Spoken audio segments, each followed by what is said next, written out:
white in the first game. Yep. And hopefully there aren't any big tactical blunders for Wesley, because Fabiano is actually poised to win the majority of those games, Danny. I'm telling you. Loving it, bringing in the insights. Okay, and a pretty peaceful opening in the first game, a Moscow variation, I think it's called, bishop b5 check. And both of them adopting the same kind of pawn structure with these c4, d3, e4 pawns clamping down on the d5 square. Yeah, and I think the move e5 is, let's say, a little bit of a surprise already. And Fabiano's going for a very specific maneuver, because otherwise I think it's clear that white just holds a small edge. You've got all the pawns fixed, light squares for white, dark squares for black. That's going to favor that bishop on c1 over the bishop on d8, which is why I think he was trying to get that bishop to a5. Yeah, and he was also making space for the g8 knight to move to e7. I think he's also orienting himself around the f5 pawn break, because Wesley's already got very clear-cut play on the queen side. He's already centralized his knight. I'm also a bit surprised in e5, and I don't think Fabio's gotten a great position here out of the opening. Yeah, I wonder if it's something that he's trying for this type of position in general, or if he's just going to try it for one game. And then obviously there are a lot of main lines that he can go back to. So it could just be game one, seeing where Wesley's at and how he's going to play these positions, because very aggressive approach by Fabiano with the knight on g6, already opening the f5. Yeah, I mean, you mentioned other variations to go back to. No, I think Wesley's refuted the Sicilian. I think that's it. Time to move to e5. Okay, so Fabi has gone f5. What I'm concerned about is that if Wesley takes it, first of all, you can't really take with the queen because you're going to drop b7. But if you take with the rook, okay, bishop e3, then the knight can swing around to e4.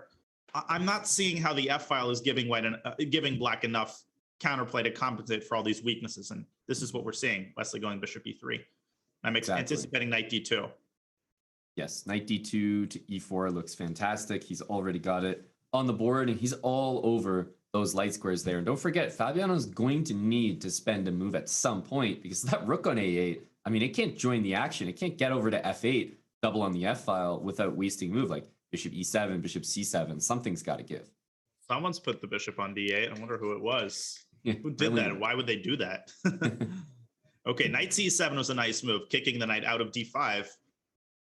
But Wesley's in no hurry. You know, retreating moves like these are totally normal. He is going to put the other knight on e4, I think. And yeah, Fabi needs to coordinate his pieces somehow. Maybe even bishop c7 and rook a f8. But he can't have half of his pieces just sleeping it away on the queen side. Right, and white seems to have a great setup so far. I mean, if the knight ever goes to d4, white's often just going to be capturing it with the bishop. If the knight goes to f5 in the future and captures the bishop on e3, white's even satisfied playing f takes e3. That pawn takes control of the f4 and d4 squares. So I'm not really seeing how Fabiano generates things, as Wesley kind of has a nice, easy outlook for the next couple of moves. Yeah, he does, and this is reflected in the amount of time that Fabi is taking. I saw his connection bar just flash for a second. Oh, maybe that has something to do with it. Yeah. Queen g4 here also looks pretty tempting, by the way. Just pinning the rook, knight d4. Wesley has a much easier game. And I love the move g3, if we can get that in soon for Wesley. Something like g3, h4, your move queen g4. I feel like Wesley's all over this position. Yeah, but Fabi trying to do something about that, striking in the center with d5. That doesn't change the sort of fundamental superiority of white's pieces here, but it does give Fabi's position some life. After takes, white's going to be left with a slightly weak pawn on d3. I mean, I like the move d5, I think. And the eval bar doesn't seem too concerned. So I guess objectively black is fine here, but obviously Fabi has to be very careful. Right. And the way that he prefaced that with c takes b4 is so good, because after d5 now, if white plays c d5, you're going to have this d and b pawn that are, you know, on their own, maybe a little bit weak, especially on d3. So Fabiano also has weaknesses that he can target. I'm just concerned with that rook on f5. It kind of feels like maybe the f-file isn't the best place to be doubled anymore. Right, and also that square in particular, it's x-rayed by the queen, knight g3. Whenever your rooks are sticking out like that, you're always prone to certain kinds of tactics. Wesley, on the other hand, I think is going to double on the c-file and potentially infiltrate with his queen to c7. This depends on Fabi's reaction. It goes knight f4. So Wesley can take, but then takes, guess pawn takes is not the end of the world for black. Yep. Yeah, you could also just take back with the pawn and sort of leave the pawn on d3. It feels like he's obviously evaluated that he's pretty satisfied with that exchange because of the weaknesses of the pawns. Yeah, and even though the opening hasn't gone great for him, in the early going, Fabi seems so sharp in the last 2 matches. He's finding these moves really quickly. Knight f4 was a nice move. He's very confident in his decision making, and he hasn't gotten into that much time pressure. Correct. In his matches so far. Because that's where it gets concerning. I think it's fair to admit that Fabi's not that he's not the most accurate, but he's not the most confident.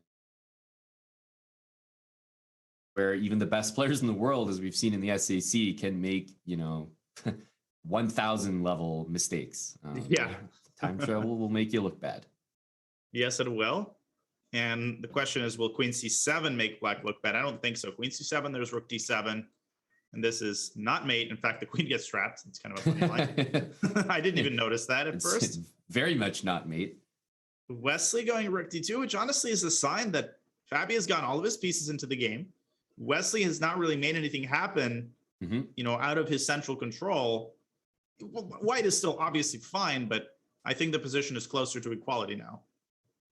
And the interesting thing is that I've been kind of looking for g3 for a while, but if you play g3, I'm not sure you're even threatening anything. Like the bishop is now trapped because of that rook d2 move. So wow. It's like, yeah, even if he does do g3, you might just be able to ignore it. That's a pretty deflating feeling when you attack one of your opponent's pieces and he doesn't even have to move it back. You just leave it there. Yeah. And where he can Wesley also now let you down have 2 moves. Right. Wesley down to a minute and a half. He goes b5, sort of deep freezing these pawns, a common technique.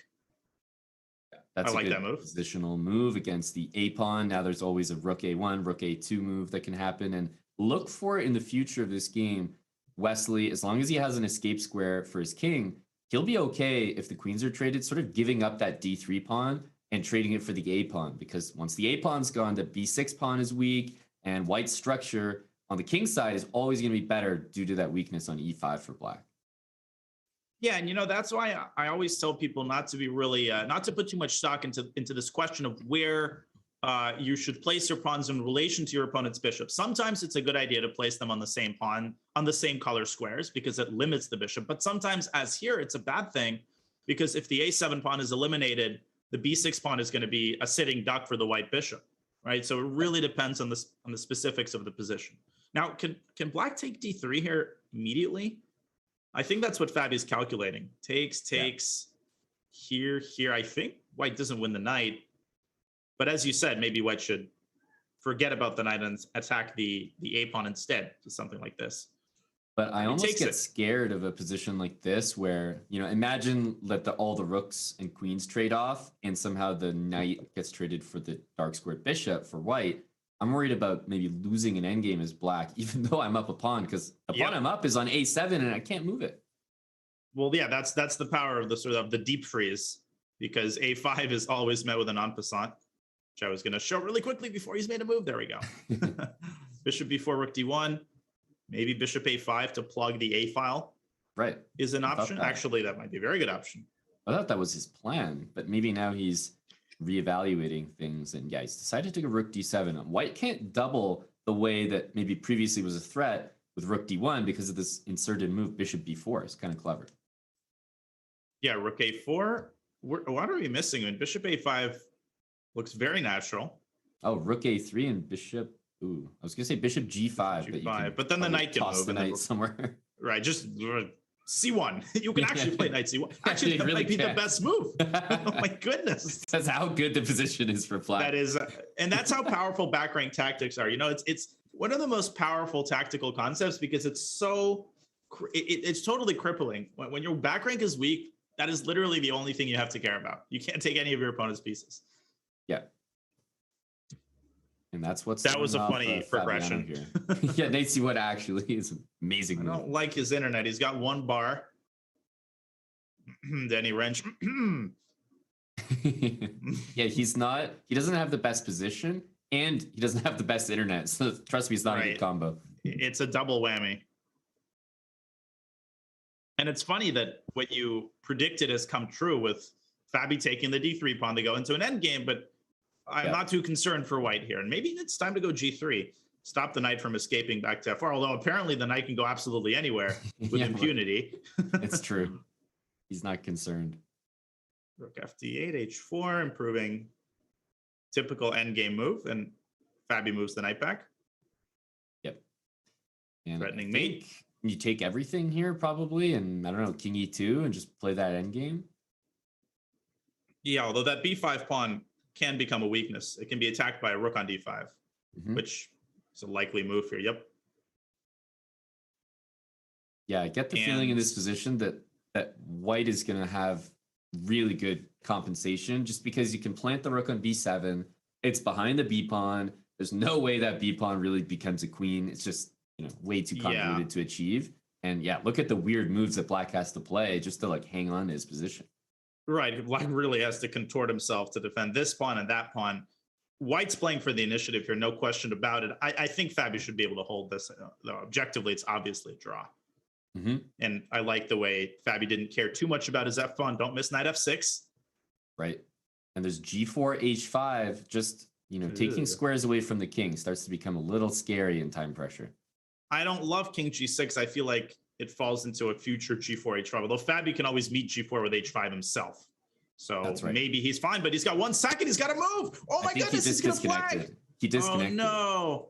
I don't know if it shows on your screen, but for me, I saw red bar.